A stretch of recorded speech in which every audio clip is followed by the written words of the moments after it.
Es muy grato estar de nuevo con ustedes en Entérate de Caracol Internacional. La política está que arde en Colombia, bueno, y en muchos otros países. Ahora Correa se quiere reelegir indefinidamente en el Ecuador. Para no hablar de la Argentina y de lo que está pasando en otras naciones del continente americano. Pues bien, en Colombia hay un proyecto que se llama el de equilibrio de poderes.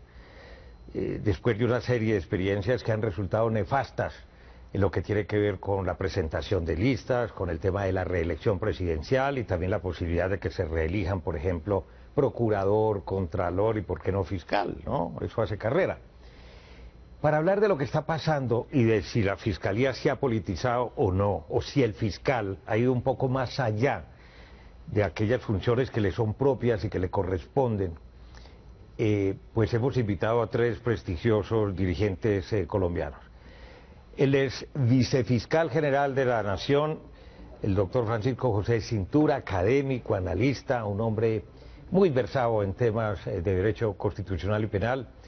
El doctor Juan Manuel Charro, que ha estado aquí, el doctor Charri en varias oportunidades, profesor universitario y también constitucionalista, y el expresidente del Congreso, dirigente político del departamento del Valle, que ha ocupado muy importantes posiciones, el doctor Roy Barreras, que también nos ha acompañado en Entérate de Caracol Internacional. ¿Está haciendo política el fiscal, doctor Cintura? La única política que debe hacer un fiscal general en cualquier país es la política técnica de la persecución de los delitos, y lamentablemente el fiscal está penetrando en ámbitos que no le corresponden. ¿Y por qué lo estará haciendo? ¿Tendrá ambiciones políticas? ¿Tendrá aspiraciones?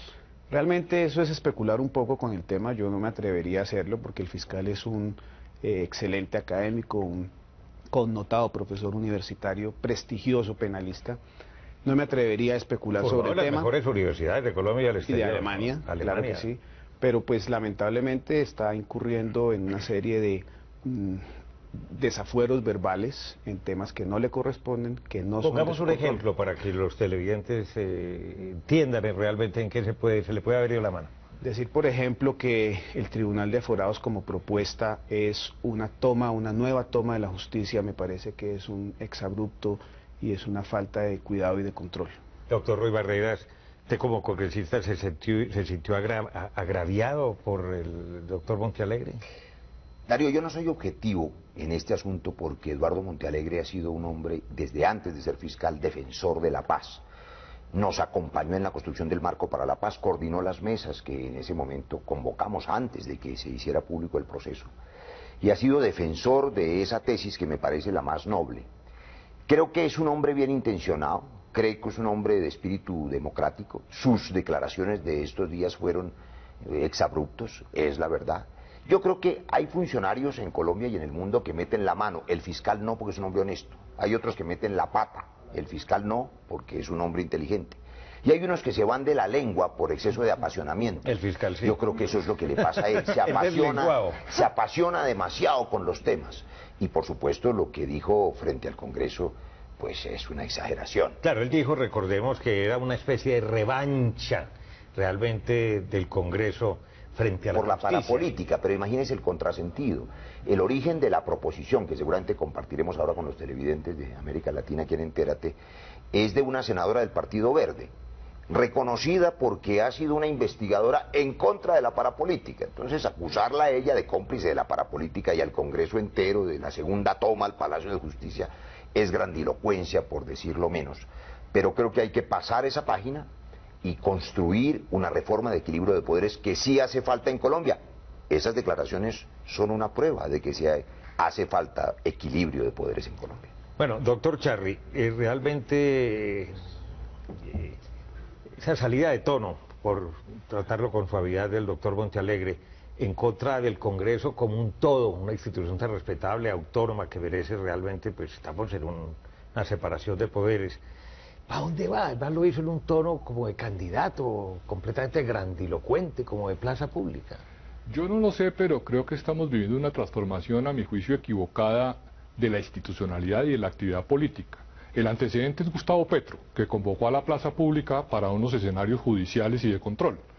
Y me parece que el fiscal se equivoca al convocar marchas para una reforma constitucional que, a mi juicio, es totalmente justificada. tenemos unos jueces irresponsables porque no funcionan los controles efectivos y se está pretendiendo corregir esa falla, que es una falla muy grave en un Estado de Derecho. No deben haber funcionarios ausentes de controles, todos estamos sometidos a la legalidad. Que se haga a través de un tribunal de aforados o de una comisión de acusaciones en el Congreso, pues es un problema de política constitucional y de diseño.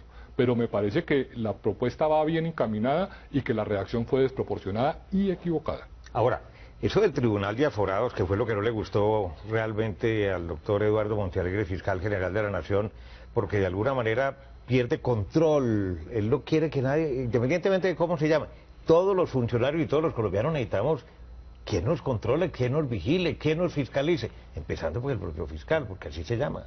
Por supuesto, lo que tenemos que entender todos los ciudadanos es que nadie está por encima de la ley, absolutamente nadie. Sea parlamentario, sea fiscal, sea ministro, contralor, procurador, presidente. Todos tienen un control porque el principio que rige desde el punto de vista democrático es el de la legalidad, la legitimidad, y todos tienen que actuar conforme a ese principio de legalidad. Por eso es que hay control entre los propios poderes. Pero eso no es teórico, porque uno ve los casos de Andrés Felipe Arias, de María del Pilar Hurtado, del doctor Luis Carlos Restrepo, de la Contralora Morelli, cuando el que tiene y puede y recibe información privilegiada de qué es lo que le puede llegar a suceder, se entera y se larga del país y no pasa nada. Por eso, entre muchas otras razones, la justicia está tan desprestigiada. La justicia atraviesa una de sus más graves crisis en la historia reciente. Y muchos creemos que uno de sus males es que está politizada y la gente no confía en la justicia, cree que se utiliza como un arma de persecución política. Lo lamentable es que no lo podemos confirmar porque no hay control efectivo a las altas corporaciones judiciales. Entonces la denuncia de politización queda como denuncia y nos quedamos con el mal sabor de que la gente va de la justicia y no hay un control efectivo para deducir responsabilidades e identificar dónde están las fallas.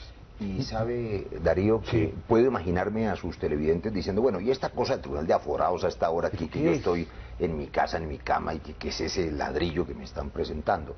No, yo creo que hay que contarle a la gente que es una cosa supremamente importante. Los Frente ciudadanos, al desprestigio de la Comisión de Acusaciones de la Cámara de Representantes. que es un buen ejemplo de esto que quiero compartirle. La gente vive en sociedad sometida a unos poderes, al poder presidencial, al poder de la justicia, al poder legislativo, y no quiere que se abuse de esos poderes para proteger al ciudadano, que no haya un juez absolutamente tirano que haga lo que le venga en gana. Ese juez, como decía el doctor Cintura, necesita que se le controle, y necesitan controlar a los congresistas si abusan de su poder y al presidente. De eso se trata esta reforma, por eso se llama de equilibrio de poderes. Claro, el que tiene todo el poder y nadie lo juzga, pues no quiere que le pongan a alguien que lo controle. Vamos a hacer que todo colombiano tenga un órgano de control, con ciertas especificidades. Usted toca la nuez del asunto. La comisión de acusaciones es absolutamente inútil, eso es una institución vergonzosa. Es un archivo. Eso no sirve para nada, comisión de absoluciones. Hay que cambiarla, claro.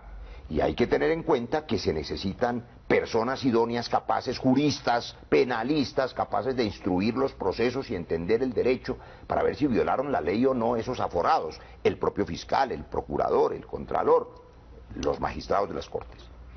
Hay un elemento muy importante en la política colombiana. Yo en principio, en teoría, soy partidario de que los jueces en general no tengan fuero.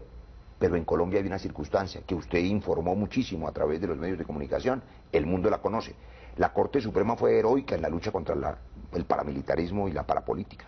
Y no hubiera podido serlo bajo otros gobiernos si no tuviera esa protección foral, esa condición en la que no pudieran meter, como sucede en el Ecuador, para no ir más lejos en algunos Venezuela. casos, en Venezuela, a los jueces a la cárcel, porque entonces el juez quedaría impedido.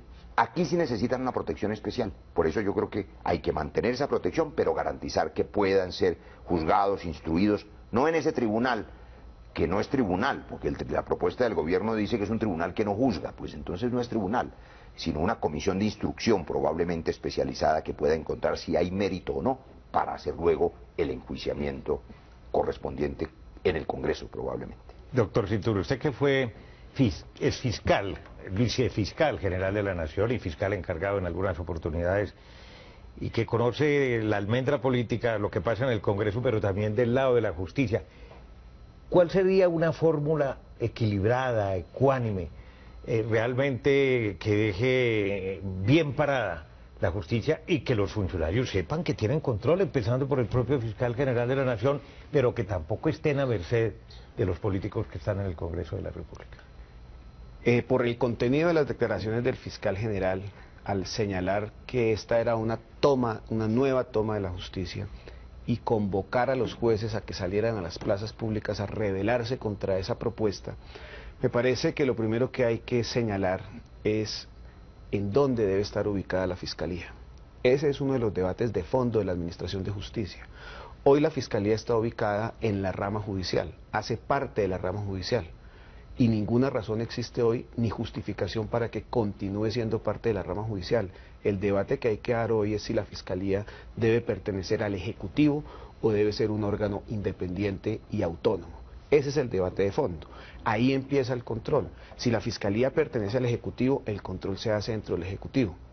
Si la Fiscalía es un órgano autónomo, el control se hace seguramente en este Tribunal Especial de Aforados, con un juzgamiento en el Congreso de la República, probablemente en el Senado de la República. Pero lo importante es que exista un control entre los mismos poderes de tal suerte que exista proporcionalidad, razonabilidad, correlatividad en las sanciones. Pero el primer debate que hay que dar hoy y que el fiscal ha puesto el tema sobre el tapete es dónde debe estar ubicada. ¿Y dónde la debiera Fiscalía? estar, doctor Charri? Usted que es profesor universitario y está desde afuera viendo las cosas por otra óptica. Es una buena pregunta, Darío, porque hemos tenido muchos debates y lo tuvo el constituyente del año 91. Una posibilidad es que esté en el Ministerio Público. De hecho, en una época el procurador era el encargado de perseguir los delitos y garantizar la comparecencia de las personas ante los jueces. Como en México. Como en México, sí. La otra es que finalmente esté en el Ejecutivo. Yo soy más partidario de que sea un órgano autónomo o esté en el Ministerio Público, pero eso implica también repensar la Procuraduría, porque tenemos muchos órganos de control y tenemos grandes desequilibrios, Darío. Tenemos un régimen presidencial en donde el presidencialismo maneja los recursos y legisla. Tenemos un Congreso sobrecontrolado, con controles disciplinarios, pérdida de investidura, fuero penal, control, sin doble instancia, arrodillado. Tenemos un Congreso sobrecontrolado y una rama judicial que no tiene ningún control, burocratizada y privilegiada. Bueno, pero entonces así las cosas, ¿no será si entregamos la Fiscalía y que dependa del Ejecutivo en un régimen presidencialista como es el colombiano, no es agregarle más y más poder realmente al Yo estoy de presidente? acuerdo con el doctor Juan Manuel y a mí no me gusta por esa razón esa figura. Yo creo que no se le puede entregar más poder al Ejecutivo y creo que en Colombia, en las circunstancias de nuestra sociedad, el fiscal tiene que tener autonomía, pero tiene que tener juez que lo juzgue. En el fondo, el problema es que por distintas razones, lo ha dicho Juan Manuel, se ha politizado la justicia y se ha judicializado la política. El hecho de que funcionarios de la rama judicial se expresen políticamente en este y en muchos otros casos, y no a través de los fallos, como dicen los maestros del derecho, y el hecho de que además la actividad política trate de judicializarse, como en el famoso debate de hace algunas semanas entre Cepeda y Uribe, que más que un debate para conocer la verdad política e histórica, era un debate de acusaciones penales, como si eso fuera una corte sin ninguna garantía de ningún debido proceso. Eso ha pervertido la dinámica política y judicial. Esta reforma tiene que servir de parteaguas para que no se judicialice la política ni se politice la justicia. Los magistrados tienen que tener toda la respetabilidad y no el debate político. Y la política no puede resolverse con denuncias penales. Con para eso son sentencias. las cortes y con sentencias. Si las hubiera. Ya regresamos en Entérate de Caracol Internacional para profundizar un poco en el alcance y hacia dónde realmente puede llegar el llamado proyecto de ley de equilibrio de poderes en Colombia.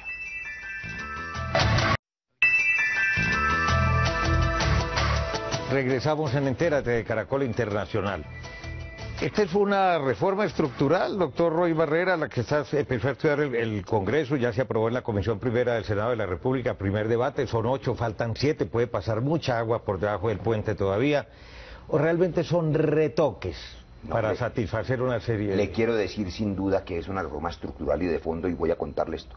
Hasta la medianoche de ayer discutía yo con una docena de mis compañeros a quienes con otras razones no les gustan las decisiones que estamos tomando. Le menciono apenas 2. La eliminación de la reelección. En un país donde es fácil abusar del poder para hacerse reelegir y ocuparse de las encuestas y no del buen gobierno. Aquí no funcionó, no funciona, se la inventaron en el gobierno Uribe, desequilibró los poderes, hay que acabar con ella. Le menciono otra, más polémica, la lista cerrada. bajo el argumento de la libertad de cada individuo de hacer su campaña en solitario. Hay un fenómeno mundial que en Colombia es perverso, la clientelización del voto, la compra y venta del voto, la financiación con dineros ilegales. Lo sabemos todos los colombianos, aquí el candidato tiene que ir a convencer o a comprar a sus electores. Eso desaparece si cerramos la lista, tenemos partidos serios y la gente puede votar por una bandera, por una ideología, que vaya a las urnas y vote por el partido de la guerra o de la paz o del medio ambiente o de la educación, por la bandera principal de su partido, como en Europa la gente va y vota por el PSOE, por el PP en España, por el Partido Socialista Francés, sabe lo que significa su voto. Aquí no, es más, los propios compañeros de cada partido en una lucha caníbal y fratricida son los competidores y luego los enemigos que a punta de demandas quieren quedarse con las curules del que logró ganar. Limpiar la política pasa por dos cosas muy polémicas: cerrar la lista, dándole garantías a la gente de que el bolígrafo dictatorial del dueño del partido no imponga su voluntad, y el voto obligatorio. Polémico, claro, pero Darío, hay 8, 10 millones de colombianos que nos dan esta garantía. Los abstencionistas, yo creo que no votan porque están hastiados de la política, pero no venden el voto porque ya lo hubieran vendido. Si tienen que ir a las urnas transitoriamente por 3 periodos de manera pedagógica, yo sé que van a tener que tomarse el trabajo de escoger la mejor opción, o de votar en blanco. Pero es que la gente dice, doctor Barrera, de que ese voto obligatorio por 4 años o 3 elecciones, lo que sea, es fundamentalmente para impulsar el referendo de la paz, si es que se llega a un acuerdo. Ojalá fuera, a mí eso me parecería muy bueno. ¿Cómo vamos a dejar esos 8 o 10 millones de colombianos por fuera de la decisión más importante de Colombia, y es si quieren o no el acuerdo de paz que se firme en La Habana? Claro que hay que invitarlos a que voten, pero esa no es la elección más importante, porque a esa acudirá la gente. Las demás elecciones, las que están tomadas por la clientela, que no son las del referendo, sino las de las elecciones de Congreso, de cuerpos colegiados, de alcaldías, a esas elecciones tenemos que invitar a esos 8 o 10 millones de colombianos que nos ayuden a limpiar la democracia, sin cercenar su derecho a la protesta.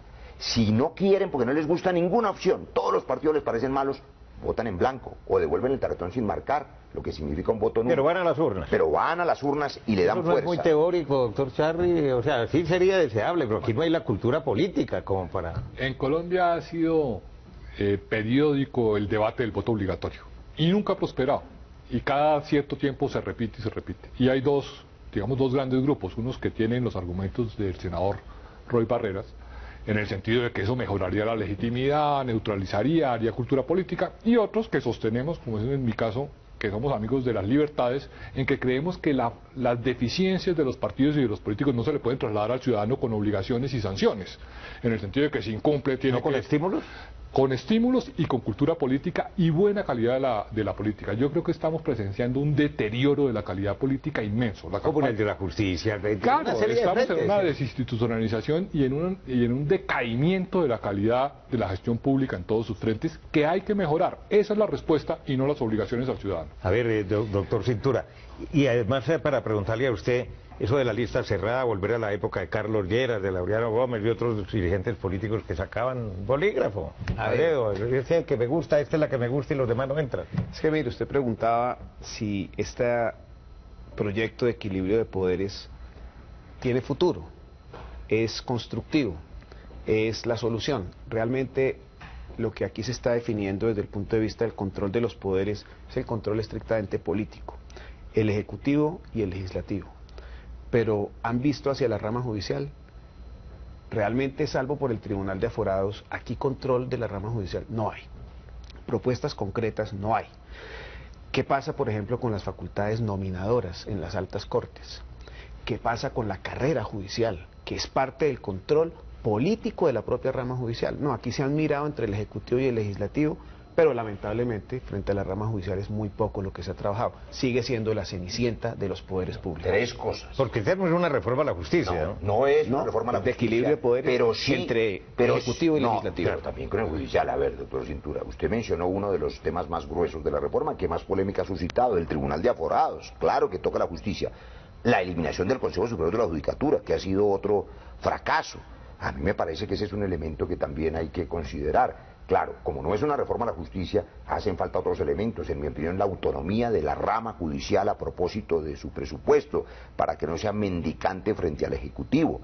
Y lo que usted ha dicho, no solo el control de los jueces, sino la carrera judicial en sí misma. Allá hay un debate muy largo que no es el de esta reforma, la cooptación de los jueces vitalicios como en otros países y son completamente autónomos, y un asterisco breve sobre la capacidad nominadora. A mí, en principio, me parecía, hombre, es un error poner a los magistrados a elegir funcionarios porque los políticos... ¿Ya no le parece? Pero ¿sabe una cosa? El asunto, como bien lo dijo el presidente de la Corte, no es si le quitamos esa propiedad, sino a quién se la damos. Si usted le dice al procurador, es que como la democracia está inventada, salvo que aparezca otro Madison, otro Jefferson que está haciendo falta, lo cierto es que si se la quitamos a la rama judicial, pues se la damos al presidente. ¿Qué tal el presidente eligiendo él solo a dedo al procurador con el control de la terna? Sí, pero... No funciona. ¿Qué tal el Congreso? Nosotros eligiendo por cuenta propia al contralor sin ninguna terna y sin ninguna intervención de las ramas.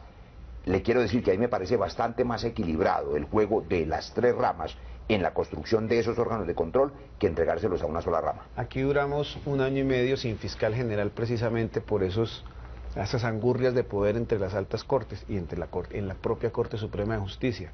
Y eso aquí no se ve ninguna solución desde el punto de vista del equilibrio de los poderes. Esta es una construcción normativa para equilibrar los poderes, pero los otros dos poderes, no el de la rama judicial. Muy poco en materia de rama judicial. Yo destaqué el tema del Tribunal de Aforados, la eliminación del Consejo Superior de la Judicatura y a quién se van a asignar las funciones. A otro tribunal nuevo en materia disciplinaria para que haga exactamente lo mismo. Pero con otro Esa origen, es la solución. Pero no con un origen político. Esa es la solución. Con otro otra origen. nueva carga administrativa y burocrática con magistrados con sueldos elevados que después van a ver cómo se pensionan Que es menor, vitaliciamente. más pequeño y no hay origen político, es la sala de gobierno. Yo, pensando como el ciudadano de a pie, común y corriente, pues digo, esto allá están resolviendo como sus egos, sus ambiciones de poder, todo lo que quieren y quisieran manejar. Pero ¿y nosotros los ciudadanos qué? ¿En qué nos vamos a beneficiar? ¿Cómo se va a purificar el sistema con esas reformitas? En algunos casos son reformas de fondo como el de la Pero reelección. Darío, fíjese que yo por eso empecé por ahí.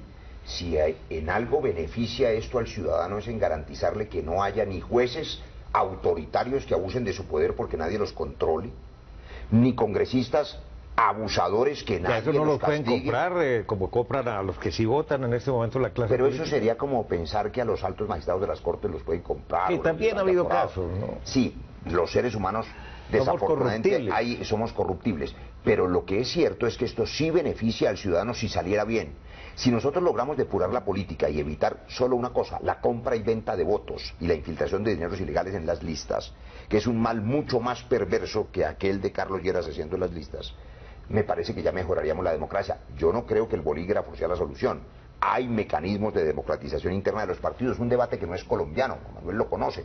Desde Weber para acá no han podido resolverse las formas democráticas al interior de los partidos, es una amenaza permanente, esa plutocracia. Pero hay mecanismos, hay propuestas novedosas, hay listas semicerradas, el modelo holandés, el alemán, hay unas propuestas completamente novedosas, inclusive atrevidas, como las de Columer, que hablan de elegirlos al azar después de que los partidos hagan sus convenciones. Hay maneras de resolverlo. Pero eso lo que está evidenciando es el control político, precisamente. Lo que hay que depurar, dice el senador, es la política. ¿Y dónde está la depuración de la justicia? Se necesita una reforma a la justicia. Esas son las preguntas. Ya regresamos en Entérate de Caracol Internacional. Regresamos aquí en Entérate de Caracol Internacional con nuestros tres invitados. Fíjense usted la cantidad de desacuerdos en unos puntos tan pocos, y estamos hablando apenas por encima de lo que pretende este proyecto de ley de equilibrio de poderes. Voy a cambiar de tema.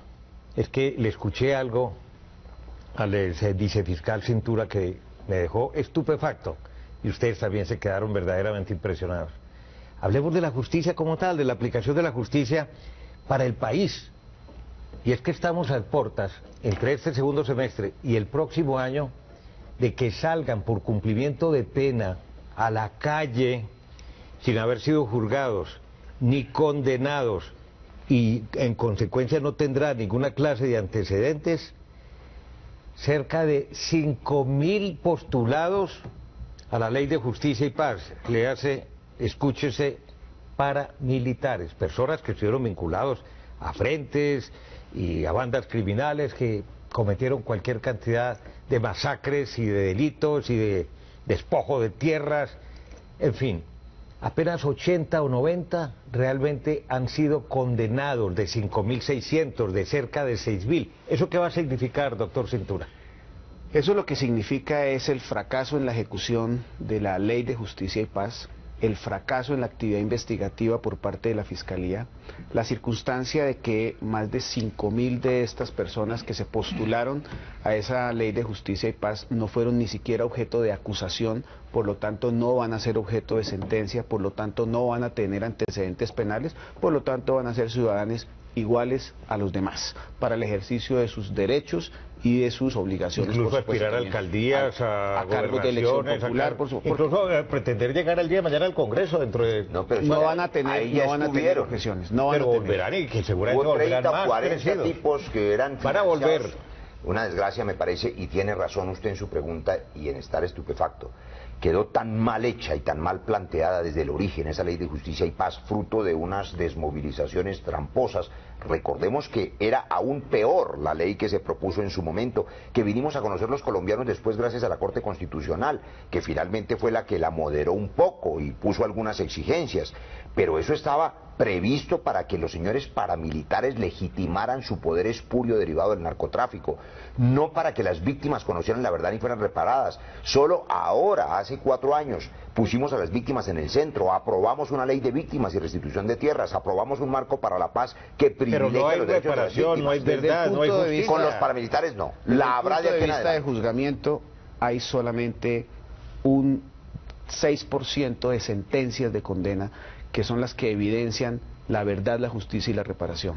Pero hay un 94% de casos en que ni siquiera han sido acusados, que van al cumplimiento de su pena, cumplen entre este semestre y el siguiente los 8 años de pena máxima que imponía la Ley de Justicia y Paz, que van a salir a las calles sin ningún tipo de antecedente. Y si a eso sumamos el cerca de 1.200.000 procesos que están en la Fiscalía sin ninguna actividad en la Policía Judicial de investigación, pues lo que estamos evidenciando es un colapso claro del sistema de enjuiciamiento criminal. Bueno, eso sin hablar, doctor Charri, porque es que esto es verdaderamente miedoso. Lo que se pueda venir después de los acuerdos de La Habana con yo no sé cuántos miles de guerrilleros que van a caer más o menos en la misma situación, que no van a ser juzgados, no van a ser condenados. Eso sí no es así. Pero yo creo que hay una diferencia fundamental entre esa mal hecha Ley de Justicia y Paz y lo que tiene previsto el marco para la paz, que privilegia primero el derecho a la verdad de las víctimas y donde los máximos responsables de crímenes atroces serán juzgados. Pero solamente los máximos, no la gente de la base. Aún no lo sabemos porque no han salido las leyes. Pero la norma constitucional... Yo creo, Darío, que se ha prendido una alarma de la primera aplicación de la justicia transicional con todos sus defectos y que está mostrando que la justicia se colapsó y que fue manipulada bien por intereses políticos o incluso delincuenciales. Y esa alarma tiene que servirnos para que no se repita en esta segunda aplicación de la justicia transicional. Pero no tenemos garantías. Tenemos una experiencia que debe ilustrarnos y ser cuidadosamente estudiada para no repetirlo. Debería, pero recuerden ustedes que en Colombia el perro sí lo castran 2 veces. El panorama no es nada alentador, porque hay que ser realistas. Una cosa son las buenas intenciones, pero eso que usted acaba de denunciar y que acaba de decir, ustedes no lo sabían, yo tampoco lo sabía. No, yo lo sabía. No habíamos caído en cuenta, pero no sabíamos que estábamos a puertas de una situación tan grave. Darío, para que sus televidentes no se vayan con esa versión miedosa, porque van a tener pesadillas esta noche. Y vivimos en la sociedad del miedo. También, sí, para no construir la sociedad del miedo, mire, somos 47 millones pero muy breve, doctor. Muy breve. Esos 5.000 tipos paramilitares o se aconductan y se resocializan o serán tratados como delincuentes comunes, que se olviden de la ficción de que van a poder tener otra oportunidad tramposa como esa. Y esos 8.000 guerrilleros o se resocializan, se desarman, se desmovilizan o también terminarán siendo por el Estado sometidos. Yo creo que sí hay posibilidad de un país en paz. O terminarán en las BACRIN, en las bandas criminales. Habrá un porcentaje y habrá que perseguirlos, pero la paz es posible. El escenario no es un escenario funesto, es un escenario de reconstrucción de paz. Pero hay que partir de la verdad, y la verdad hoy y la realidad es muy distinta de la justicia, para que haya reparación. La verdad es que hoy hay 6 millones de víctimas que empiezan a ser reconocidas y que antes no existían. Temas muy complejos, muy complicados, muy difíciles, pero en fin, a pesar de todo eso, somos inmensamente optimistas en el futuro de este país. Depende mucho de la clase dirigente y del papel activo de la misma sociedad. Señores, muchas gracias. Gracias. Muchas gracias. Recuerde usted que puede seguirnos en Twitter a través de nuestra cuenta @enteratecaracol. También puede escribirnos a través del correo electrónico enterate@caracoltv.com.co y visite nuestra página web www.noticiascaracol.com/entérate. Allí podrá acceder a todos nuestros capítulos completos y los espero como siempre la próxima semana.